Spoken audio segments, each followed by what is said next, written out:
Jangan buru-buru bersinar, berlian pun perlu waktu dalam gelap. Kembali lagi bersama saya Stephen. Seperti biasa jangan lupa siapkan apa? Ya tentunya kopi dan Utbray untuk menemani kalian dalam menonton alur cerita film ini. Selamat menyaksikan dan celepot!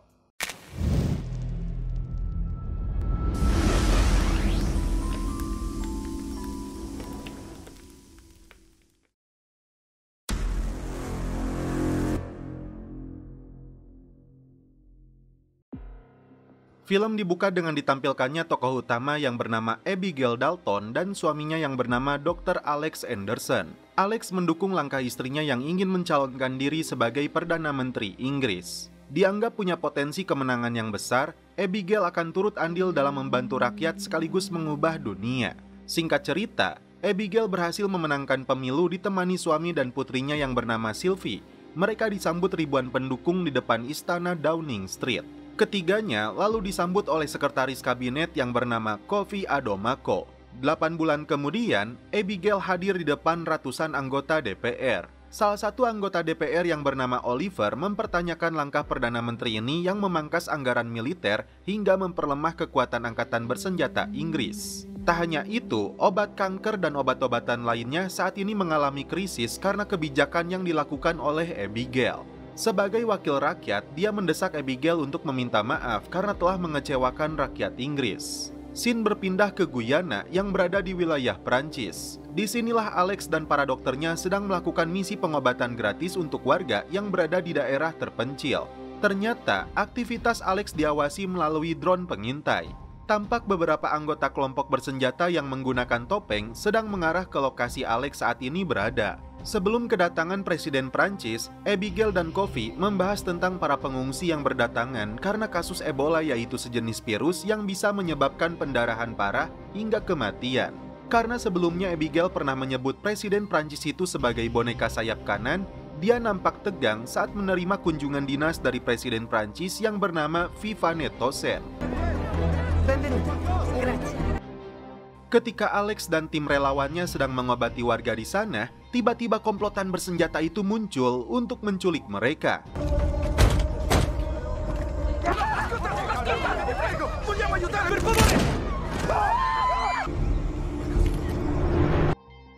Abigail meminta maaf kepada Presiden Prancis karena pernah mengejeknya dengan sebutan boneka sayap kanan. Di sini Abigail berharap Prancis mau memberikan bantuan obat-obatan. Dan sebagai imbalannya, pihak Inggris siap membantu masalah para imigran yang masuk ke wilayah Prancis. Vivane menyebut, para imigran itu masuk karena pihak Inggris lemah menjaga perbatasannya. Karena itu Presiden Prancis ini meminta izin agar pasukan mereka bisa ditempatkan di wilayah Inggris. Karena masuk dalam kedaulatan Inggris, Abigail menolak. Dan pihak Prancis menolak para imigran dari kapal-kapal SOS Mediterania itu untuk memasuki wilayahnya. Alhasil, terjadi perbedaan di antara dua pimpinan negara ini. Kofi berinisiatif untuk melakukan jeda pertemuan setelah makan siang. Terlihat Alex dan tim dokter relawan ini dibawa oleh komplotan bersenjata. Kasus penculikan ini akhirnya masuk ke telinganya Kofi, lalu dia sampaikan kepada Perdana Menteri Abigail yang terkejut mendengar suaminya telah diculik. Karena lokasinya berada di Perancis, mau tidak mau Abigail harus meminta bantuan Presiden Vivane, meski resikonya adalah dia akan berada di posisi yang lemah dalam negosiasi ini. Kofi menyarankan untuk merahasiakan penculikan Alex kepada media. Abigail menugaskan Kofi untuk berkoordinasi dengan MI6. Abigail bermaksud memberitahu putrinya, ternyata ponsel ayahnya mengirimkan foto saat disekap para pelaku. Sylvie sampai menangis histeris. Foto tersebut lalu Abigail serahkan kepada asistennya yang bernama Ayesa untuk dikirimkan kepada MI6. Dalam agendanya di Inggris, Presiden Vivane dihadang para pengunjuk rasa karena dianggap tidak memihak para imigran. Rupanya, di antara para demonstran itu ada anak tirinya yang bernama Matteo. Kofi sempat berbincang dengan sekretaris Presiden Prancis yang bernama Adrian. Rupanya, Kofi sempat akan dipecat karena dia menjadi sekretaris kabinet dari presiden sebelumnya. Dan ternyata Presiden Vivane sendiri sedang mencalonkan kembali untuk pemilihan berikutnya yang akan dilangsungkan beberapa bulan ke depan. Presiden Prancis kemudian diajak untuk memasuki ruangan intelijen khusus yang berada di Downing Street. Dia terkejut setelah tahu suami dari Abigail telah diculik. Dalam rekaman yang dikirim para pelaku, Abigail dipaksa untuk mundur dari posisinya sebagai Perdana Menteri Inggris besok siang. Jika tidak, Alex dan 3 dokter lainnya akan dibunuh. Pimpinan MI6 yang berada di ruangan tersebut menyebut salah satu tentaranya yang berada di Venezuela dikirim ke lokasi tersebut untuk menemukan informasi tentang para penculik. Abigail meminta bantuan Presiden Prancis untuk mengerahkan militer dan segera membawa pulang Alex dan para dokter lainnya. Tak mau buang waktu, Vivienne segera menugaskan asistennya untuk mengerahkan tim pasukan khusus demi membawa kembali Alex pulang. Karena sudah diagendakan akan melakukan konferensi pers, kedua pimpinan negara ini hadir di depan media. Di sini Viviane menjawab pertanyaan wartawan terkait dengan krisis obat-obatan kanker dan obat lain yang sedang dihadapi oleh Inggris. Tiba-tiba Viviane mengatakan, Inggris bersedia menerima kapal-kapal SOS dari Mediterania. Para pengungsi di kapal bisa dirawat dan ditampung di sini. Itu artinya Prancis bersedia membantu peralatan medis dan obat-obatan yang dibutuhkan.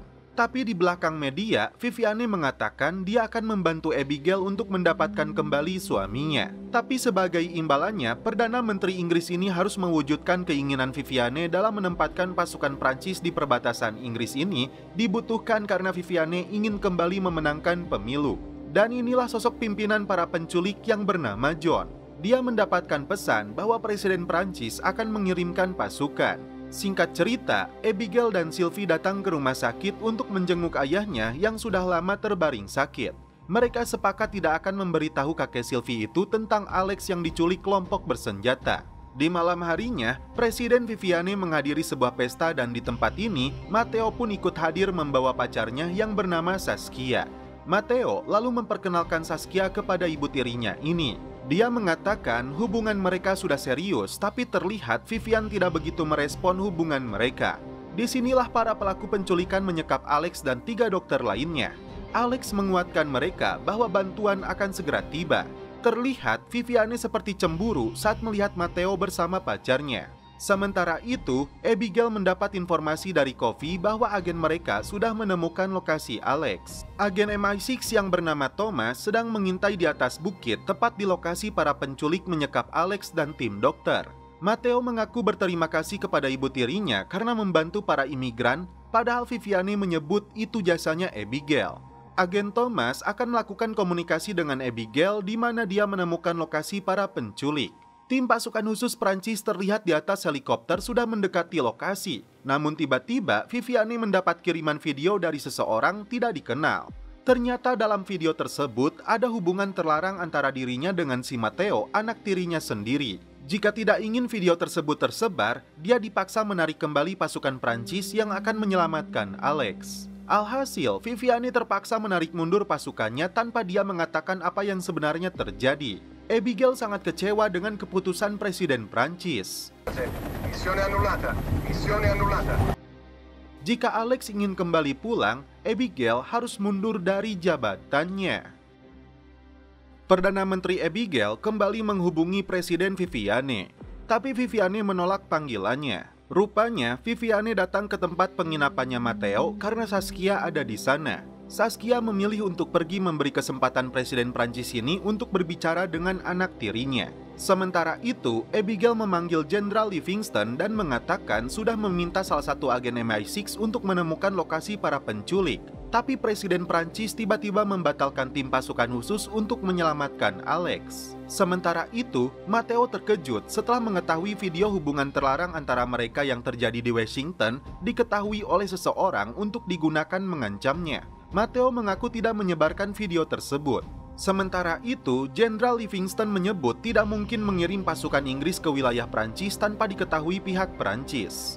Viviane mengaku berada di antara pilihan yang sulit karena dia tidak mau bawahannya pun mengetahui tentang hubungan mereka, apalagi sampai bocor ke media. Karena jika dia kalah dalam pemilu, negaranya akan terancam dikuasai oleh oposisi. Menurut Jenderal, langkah terbaiknya adalah membujuk Presiden Prancis agar membantu menyelamatkan Alex. Matteo meminta Viviane untuk memberikan ponselnya karena dia akan meminta bantuan temannya untuk mencari tahu lokasi pelaku yang memiliki video mereka. Meski bertindak seorang diri, Thomas mengejar para penculik itu. Hingga ini yang terjadi. Thomas pun kini sama-sama disandra oleh mereka. Keesokan paginya, sebelum rapat kabinet, Coffey mengusulkan kepada Perdana Menteri untuk memberitahu para menterinya terkait penculikan Alex. Tapi Abigail memutuskan untuk tetap merahasiakannya. Karena masuk ke kantor ibunya, Sylvie mengetahui bahwa para penculik itu memberi tenggat waktu. Sebagai presiden, Abigail tidak bisa sembarangan mengundurkan diri. Tapi menurut Sylvie, seharusnya ibunya ini lebih peduli kepada ayahnya. Singkat cerita, Alex dan para korban penculikan ini ditempatkan di sebuah gudang. Karena melihat Thomas terkena tembakan, Alex dan teman-temannya membantu dengan peralatan seadanya. Matteo mendapat telepon dari Saskia yang merasa dibuntuti oleh para pengawal ibunya. Dia merasa aneh, karena itu dia meminta penjelasan Matteo. Tidak bisa berbohong, Matteo pun membeberkan bahwa dia dan ibu tirinya itu pernah berhubungan saat dia menjadi tim suksesnya. Tapi Matteo meyakinkan Saskia bahwa itu terjadi dulu dan kini dia benar-benar mencintai Saskia. Belum selesai dengan masalah penculikan suaminya, Abigail diminta oleh Coffey untuk segera memberitahu menteri-menterinya terkait masalah Alex. Tapi Abigail tetap menolak. Alhasil, Coffey yang merasa 22 tahun bekerja sebagai sekretaris kabinet mengaku sarannya kali ini tidak didengarkan oleh Abigail. Karena itu, dia mengancam akan mengundurkan diri.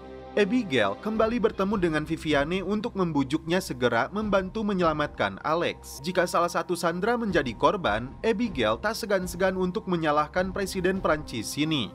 Matteo mengatakan bahwa pelaku yang mengirimkan video tersebut menggunakan dark web, karena itu dia tidak bisa mendeteksi lokasi keberadaannya. Matteo menyerahkan kembali ponselnya Viviane. Dia mengaku menugaskan pengawalnya untuk membuntuti Saskia karena dia tidak mengenal wanita tersebut. Tidak bisa menahan diri lagi, Sylvie akhirnya memberitahu kakeknya bahwa ayahnya diculik dan akan dibunuh. Singkat cerita, Perdana Menteri Abigail termasuk Presiden Prancis sudah berada di ruang intelijen menunggu kiriman video. Ternyata Alex dan para korban lainnya sudah berada di depan kamera. Abigail lalu bertanya, siapakah para penculik ini dan apa alasannya? Tiba-tiba si bos penculik ini menodongkan senjata ke kepalanya Alex. Lagi-lagi mereka memaksa Abigail untuk mundur dari jabatannya sebagai Perdana Menteri Inggris, tapi Abigail meminta waktu. Di luar dugaan, ini yang dilakukan si penculik. Sylvie. Abigail kembali membujuk Viviane untuk membantunya menyelamatkan Alex. Disinilah Viviane mengatakan tentang video ancaman yang dikirimkan seseorang ke ponselnya, tapi dia tidak bisa menyebutkan apa isinya. Yang jelas, itu sebuah ancaman yang bisa menjatuhkan dirinya.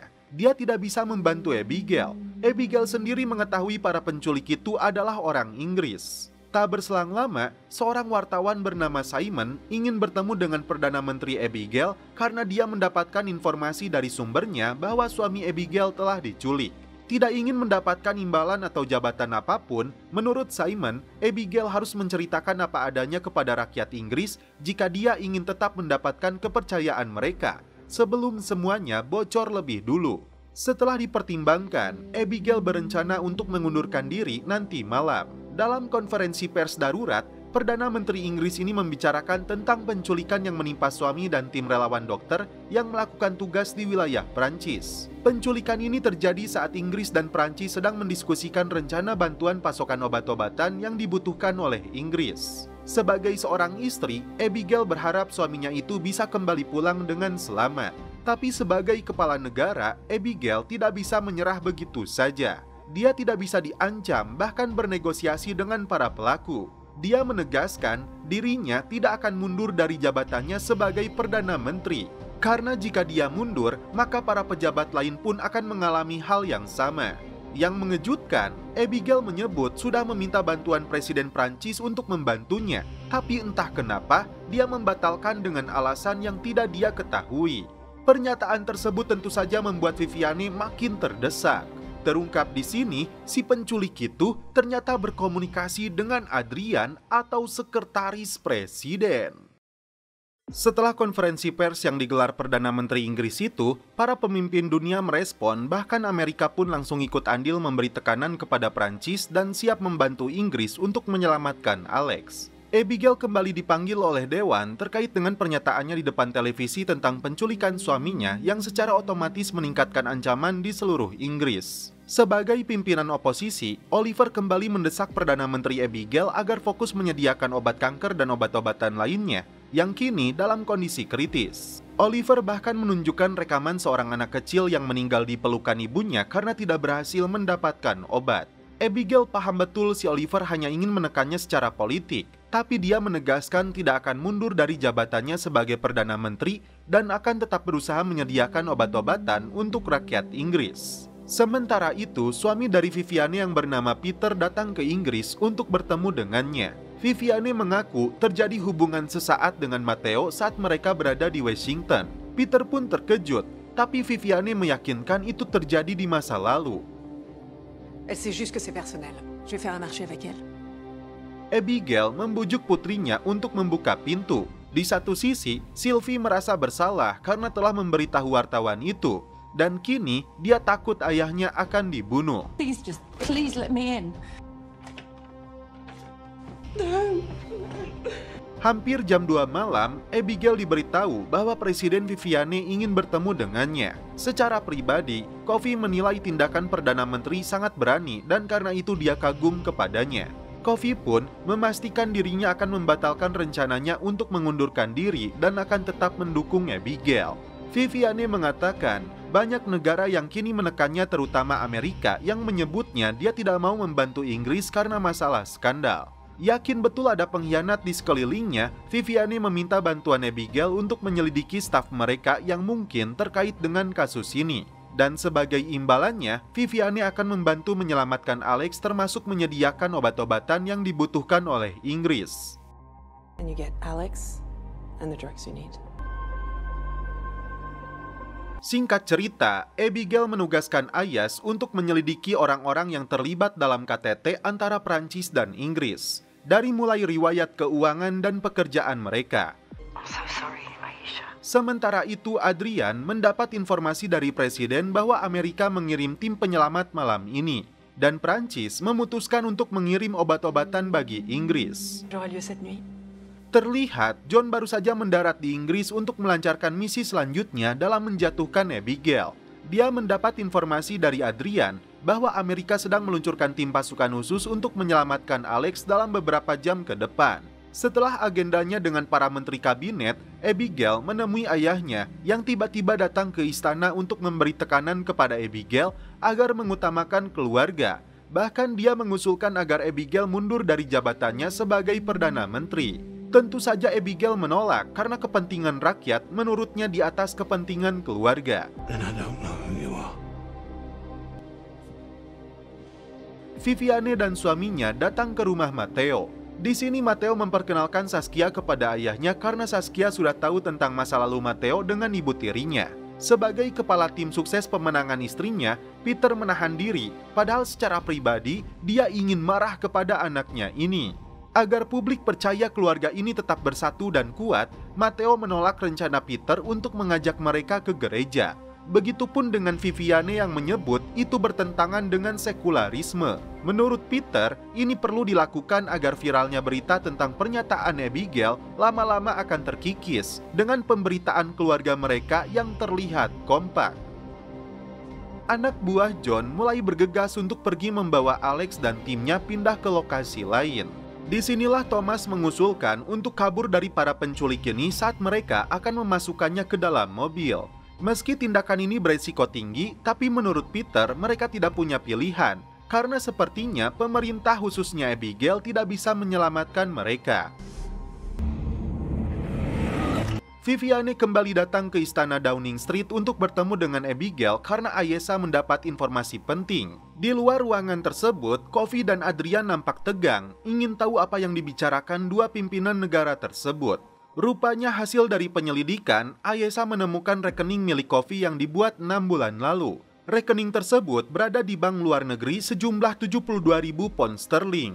Entah ini informasi penting atau tidak, tapi Ayesha merasa harus melaporkannya kepada Abigail. Sementara itu, Viviane sendiri mendapat laporan dari jenderalnya bahwa tim pasukan khusus menemukan sebuah mobil 5 km dari agen yang ditembak. Kini mereka sedang bergerak ke lokasi.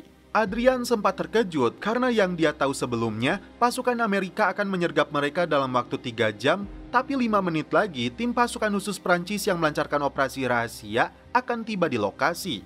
Dalam ruangan intelijen ini, kedua pimpinan Prancis dan Inggris menyaksikan langsung proses penyelamatan Alex dan tim relawannya. Diam-diam, Adrian segera keluar dari ruangan tersebut untuk menghubungi si John. Ternyata, Coffee mendengar pembicaraan mereka. Alhasil, Adrian langsung ditangkap oleh polisi Inggris. I never signed up for that. I need a special branch officer right away. Suzerain bound to move. Sir. Sementara itu, komplotan penculik ini segera membawa Alex dan para dokter setelah mendapat informasi tim Prancis akan datang. Di luar dugaan, ini yang dilakukan Alex dan timnya. Di saat Maya dan Alex sedang berlari kabur, di luar dugaan Maya tertembak oleh mereka.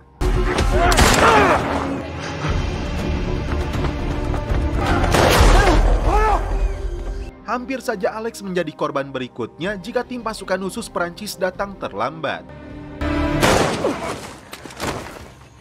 Kini, Alex, Peter, dan salah satu teman dokternya berhasil selamat. Where's Maya?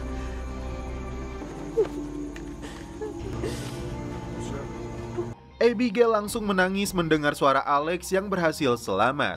Perdana Menteri ini langsung berlari untuk memberikan telepon satelitnya kepada Sylvie. Sylvie? Dad! So it's me. I'm coming home. Meskipun Coffee berhasil menciduk si Adrian, tapi dia sendiri diberhentikan oleh Abigail karena terdeteksi memiliki rekening luar negeri. This is not over. Sementara itu, si John dan anggotanya menyamar jadi polisi Inggris menuju lokasi di mana seorang wanita kehilangan anaknya karena tidak mendapatkan obat kanker. Tampak ratusan warga Inggris memberikan support kepadanya. John pura-pura menyebut para warga ini melanggar aturan dan harus meninggalkan lokasi. Padahal salah satu dari mereka menyamar jadi warga untuk menimbulkan kerusuhan dengan menyemprotkan gas air mata.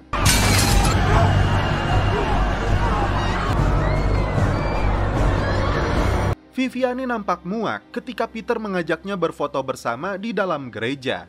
Keduanya saling melontarkan ancaman akan mengungkap rahasia kotornya masing-masing. Et toi, tout ce que t'as fait, absolument tous tes secrets dégueulasses.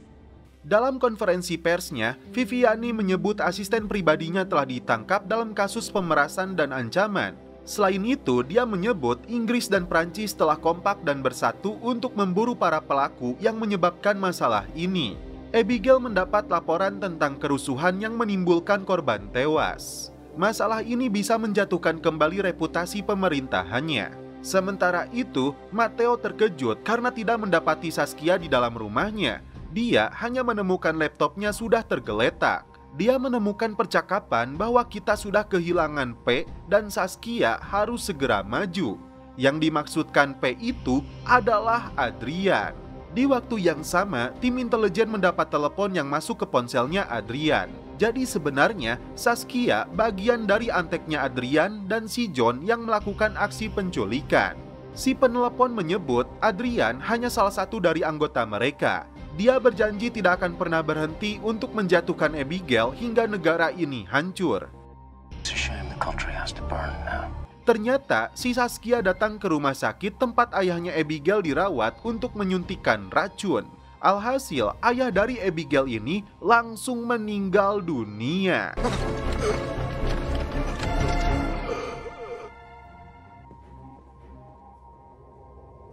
Gelombang unjuk rasa dan demonstrasi semakin membesar dan menyebar di seluruh penjuru Inggris. Mereka menganggap Perdana Menteri Abigail lebih sibuk mengurus masalah penculikan suaminya daripada rakyatnya sendiri. Saat Menteri Luar Negeri Inggris sedang dalam perjalanan, dia disergap oleh ratusan demonstran yang menuntut Abigail mundur dari jabatannya. Alhasil, Menteri Luar Negeri ini diseret dan dipukuli oleh mereka. Sementara itu, Abigail sedang melihat jasad ayahnya yang terbaring kaku di kamar jenazah. Dia dan Sylvie tidak bisa menahan kesedihan atas kepergian kakeknya itu. Abigail terkejut setelah mendapat informasi Menteri Luar Negerinya diserang. Dalam rapat dengan para menterinya, dilaporkan bahwa Menteri Luar Negeri mengalami pendarahan otak dan trauma. Abigail mendapat desakan dari kabinet terkait dengan aksi unjuk rasa dan ancaman terhadap mereka. Padahal Abigail sedang berusaha karena kesepakatan dengan Prancis hampir selesai. Menhan yang bernama Dance menyebut Abigail telah melakukan kesepakatan tentang konsesi keamanan perbatasan dengan Prancis tanpa persetujuan para menteri agar mereka mau membantu menyelamatkan Alex. Alhasil, seluruh kabinet mendesak Abigail untuk mundur dari jabatannya. Padahal Abigail ingin mencari dulu dalang di balik semua ini karena dia yakin mereka menyerangnya secara personal, termasuk bisa jadi mereka juga telah membunuh ayahnya.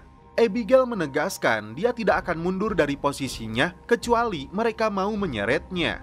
Di luar dugaan, komplotan teroridau itu menayangkan video hubungan gelap antara Viviane dengan Matteo. Matteo yang terbangun dari tidurnya terkejut melihat banyak media sudah berkerumun di depan penginapannya. Matteo bergegas pergi dari rumah tersebut. Setelah dia melihat beritanya viral, terlihat John membuntuti Matteo.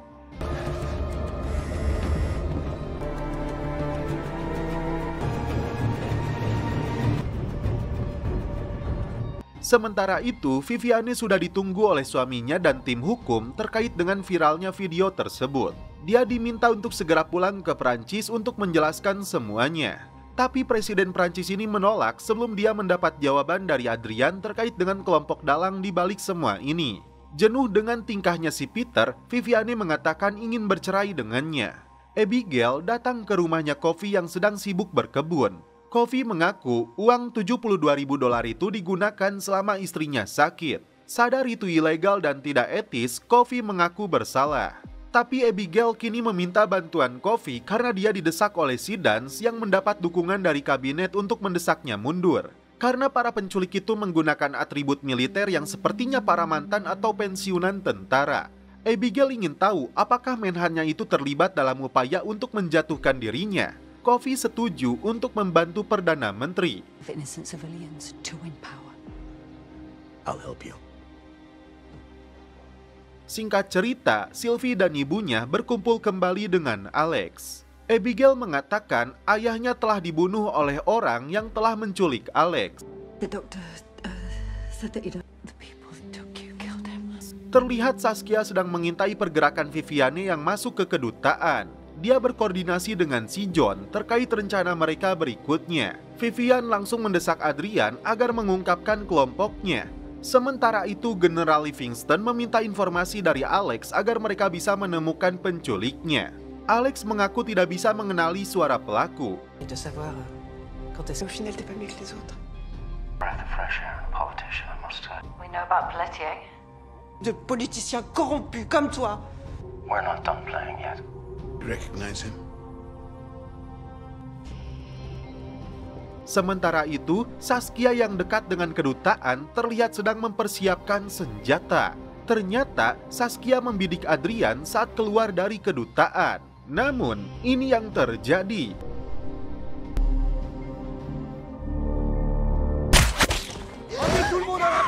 Untung saja Adrian dan Vivian selamat dari serangan tersebut. Dia mendesak Adrian untuk mengatakan siapa dalangnya. Vivian segera pergi ke istana Downing Street untuk bertemu dengan Abigail. Vivian menyebut Adrian sudah diterbangkan ke Paris. Dia juga menyebut atasannya si Adrian itu bernama John Sagan. Mereka hanya bertemu sekali. Di waktu yang sama, Matteo menemukan banyak foto di dalam laptopnya Saskia. Dan kini dia sedang dalam perjalanan ke istana Downing Street. Matteo tidak menyadari si John sedang membuntutinya. Agar bisa masuk, ternyata si John sudah menyiapkan kartu nama pers. Di depan awak media, Abigail menyatakan kerjasamanya dengan Prancis yang siap memasok obat-obatan dalam waktu 24 jam ke depan. Khususnya obat kanker yang saat ini sangat dibutuhkan oleh Inggris. Si John merogoh sesuatu dari tasnya yang ternyata sebuah kamera. Towers to please think about your to protect the people of this country. Abigail mendapat laporan dari Coffee jika dia tidak menemukan catatan ilegal atau rekening terkait dengan keterlibatan Dance Ogilvy yang ingin menjatuhkan dirinya. Abigail lalu menugaskan Coffee untuk mencari tahu tentang nama John Sagan yang disebutkan oleh asisten pribadinya Presiden Prancis. Sementara itu, Abigail mendapat berita buruk tentang mosi tidak percaya yang dilayangkan oleh anggota dewan. Dan hasilnya Abigail kalah 22 suara, dan itu artinya dia akan digantikan dalam beberapa jam ke depan. Sementara itu, Matteo menunjukkan isi laptopnya Saskia terkait dengan bukti-bukti yang dicuri Saskia dari ponselnya. Disebutkan juga bahwa Saskia itu seorang kopral. Bahkan dalam komunikasi Saskia dengan atasannya itu mereka menyebut tentang bangsal 19. Abigail pun terkejut karena itu kamar di mana ayahnya dirawat. Dalam laporannya disebut bahwa Kopral Saskia dipecat secara tidak hormat bersama unitnya. Ternyata laptop itu terhubung dengan ponselnya si John. Dia sengaja meninggalkan laptop itu agar dibawa oleh Matteo. Di luar dugaan,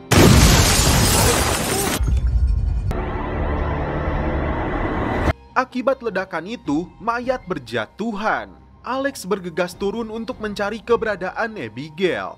Abigail nampak baik-baik saja, namun tidak dengan Viviane yang sudah meninggal dunia. I need to get you out of here, sir. She's breathing. Where's Sylvie? Vivian? Vivian? Go that way! Go! Diceritakan saat Abigail masih menjabat sebagai menteri, dia mendapat telepon tentang situasi genting yang terjadi di Belize. Karena tentara Guatemala menyerbu Belize, pasukan Inggris terpaksa harus meninggalkan lokasi tersebut. Tapi keputusannya ada di tangan Abigail. Setelah dipertimbangkan, akhirnya Abigail memutuskan untuk menarik pasukan Inggris dari sana, meskipun warga lokal di sana terancam menjadi korban. There's a risk they'll be judged as enemy collaborators. Get as many of our local stuff out as we can. Get our planes in the air. Copy that. Kini, Abigail dan Alex bersama putrinya termasuk Matteo berkumpul di dalam bunker yang berada di Downing Street. Matteo terkejut karena Viviane tidak berhasil selamat dalam serangan tersebut. Di sini terungkap, ternyata Jenderal Livingston lah dalang dibalik semua ini. Dia yang menugaskan John dan anak buahnya untuk melancarkan serangan. Tapi Livingston tidak pernah memberi perintah kepada John untuk meledakkan Downing Street. John terkejut setelah tahu gagal membunuh Abigail. Sebelum rencana jahat mereka terungkap, jenderal ini menyuruh John dan timnya segera meninggalkan Inggris. I should feed you to the fucking wolves myself. Don't you want a plane out of the country now? Dance ditunjuk sebagai Perdana Menteri sementara menggantikan Abigail. John menolak meninggalkan Inggris tanpa menyelesaikan misinya. Dia menugaskan Saskia untuk melacak keberadaan Abigail melalui mobilnya. Matteo sendiri merasa bersalah karena dia yang membawa laptop itu hingga mengakibatkan Viviane tewas. But it was me that was the target. I'm so sorry. Dalam pernyataan persnya, Jenderal Livingston ditunjuk sebagai komando tim darurat. Abigail lalu menghubungi Ayesha dan rekan-rekan yang berhasil selamat dalam ledakan tersebut. Paham betul ini bentuk kudeta, Abigail menyuruh timnya untuk berkumpul bersama Coffee. And you? Demi keamanan putri dan suaminya, mereka akan pergi ke rumah temannya Matteo dibantu dua pengawal setianya Abigail menggunakan mobilnya. Okay. Right there, I'll come and find you as soon as I can. Make them pay. Singkat cerita, Coffee bertemu dengan para asistennya Abigail untuk menyelidiki kasus ini. Let's get to work. Thanks. Setelah dilakukan penyelidikan, anak buah Abigail menemukan identitas John Sagan sebagai kapten dari unit Garda Nasional. Abigail melihat si John berada bersama di antara wartawan saat ledakan terjadi. Bahkan, si John menyamar menjadi polisi saat kerusuhan. Rupanya, John pernah ditugaskan di Belize sebagai sersan senior. Abigail mengingat kembali misi pasukan Inggris di Belize yang terpaksa meninggalkan negara tersebut karena penyerangan yang dilakukan tentara Guatemala. Dan akhirnya muncul nama Jenderal Livingston yang menjadi atasannya John Sagan. Belize. Abigail lalu menghubungi mantan stafnya yang bernama Katie yang saat ini berada di Kementerian Pertahanan bersama Perdana Menteri Dance. Abigail mengatakan Jenderal Livingston dalangnya. Is behind this. Can you get me in? Sementara itu, Alex bersama Putri dan Matteo berada di rumah persembunyian dibantu dua pengawal. Tak jauh dari lokasi, Saskia bersama si John rupanya mengintai rumah tersebut, mengira Abigail berada di sana. We're so close now. Singkat cerita, Abigail dan tim meminta penjaga untuk mengizinkan mereka masuk ke kantor Menteri Pertahanan. Di hadapan Jenderal Livingston termasuk Perdana Menteri sementara, Abigail mengungkapkan tentang dalang dibalik semua serangan ini yang dilakukan Kapten John Sagan, anak buahnya Jenderal Livingston.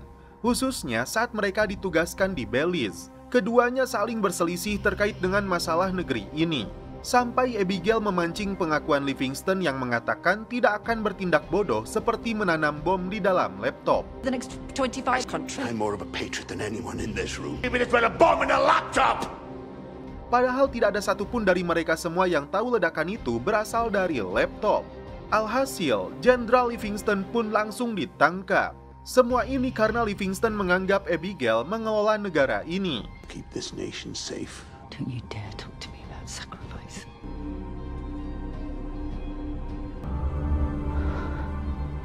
Tim pengawal yang menjaga Alex disergap oleh Saskia.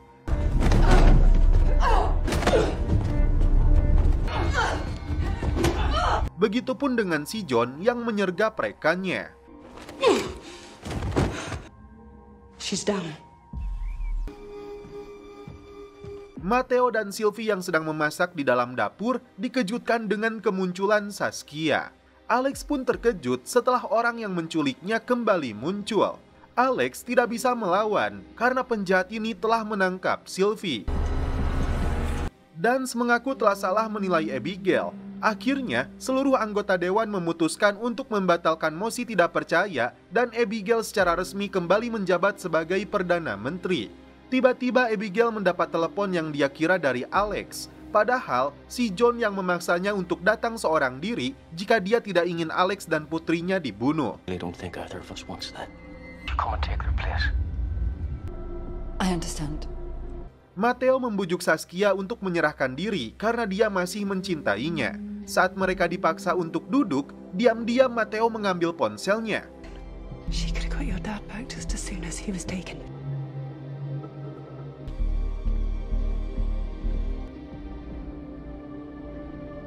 Tanpa pengawalan pas pampres, Abigail berangkat seorang diri. Singkat cerita, Abigail sudah tiba di rumah tersebut. Sementara itu, Saskia memaksa Matteo menunjukkan tangannya. Saat dia melihat ponselnya Matteo menyala, ini yang dilakukan Saskia. Karena tidak ingin membunuh Matteo, Saskia akhirnya kabur sebelum tim keamanan datang ke sana.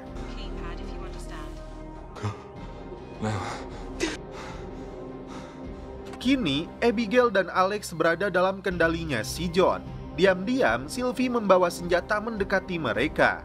Terungkap di sini, ternyata tunangannya Matteo adalah warga Belize yang berprofesi sebagai penerjemah. Dia meninggal dibunuh tentara Guatemala setelah Abigail mengambil keputusan untuk menarik mundur pasukan Inggris. Tiba-tiba, tim kepolisian Inggris sudah menyerbu lokasi tersebut. Ketika John akan menyerang Alex, muncullah Sylvie menodongkan pistol. Get away from them! Setelah mengetahui John yang memberi perintah untuk membunuh kakeknya, ini yang dilakukan Sylvie. Real mess. Baby, look at me. Done that sooner, your grandfather would still be here. Sylvie, don't!